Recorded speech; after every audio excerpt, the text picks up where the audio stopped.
Let's talk about a book that's not just a read, but a wake-up call, Artificial Intelligence by Jerry Kaplan. Now, before you dismiss it as outdated because it came out in 2015, let me stop you right there. This book is more relevant now than ever. When Kaplan wrote it, AI was still in its infancy compared to today. Some of his ideas probably felt like science fiction at the time. But here we are, less than a decade later, living the very scenarios he predicted. Reading it now feels like looking at a roadmap for the present. So, who is Jerry Kaplan? He's not just some academic. Kaplan is a Stanford professor specializing in AI ethics and a serial entrepreneur who founded the first online auction company and a social gaming company back in the 80s and 90s. He's lived and breathed tech, but more importantly, he understands how it impacts society. The book is divided into two parts. The first explores how AI and robots are disrupting society, and the second focuses on how we can adapt. If you're pressed for time, start with Chapter 8. No matter the color of your collar, machines will relentlessly replace your future jobs. It's a chapter that pulls no punches. For years, people have debated which jobs AI would replace: blue collar, white collar, or even gold collar. Kaplan cuts through the noise. Machines don't care about your color. They'll replace any job they can do better, faster, or cheaper. The key word here is relentlessly. It won't happen overnight, but it's happening, slowly but surely. Kaplan identifies two ways AI disrupts the labor market. First, automation replaces jobs. We've seen this in factories, where robots take over repetitive tasks. But it's not just manufacturing. Automation is creeping into service industries too. Picture a company needing fewer people to manage the same workload or reducing office space by allowing remote work 1 day a week. These aren't dramatic layoffs. They're quiet shifts that gradually reduce job opportunities.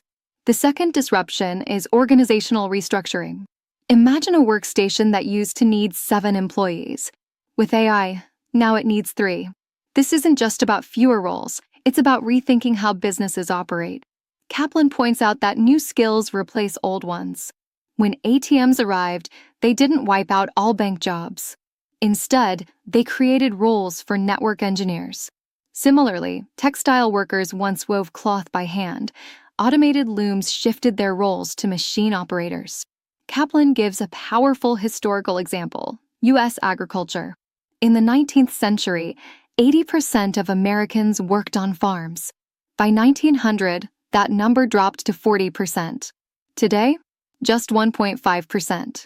Automation didn't just replace jobs, it reshaped the entire economy. But what if that shift had happened in 20 years instead of 200?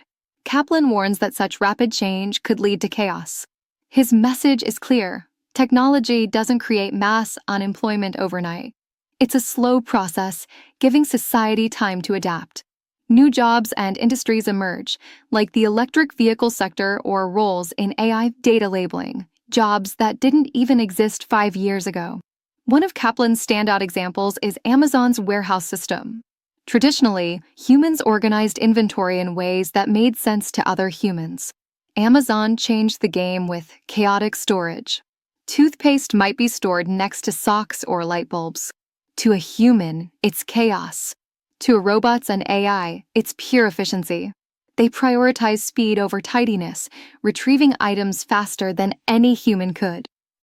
Kaplan also breaks down the difference between cyclical unemployment and structural unemployment. Cyclical unemployment happens when industries temporarily shift and people eventually find new jobs. Structural unemployment, however, is when people can't find work because their skills are no longer relevant. That's the real challenge AI poses. It's not just taking jobs, it's rendering certain skill sets obsolete.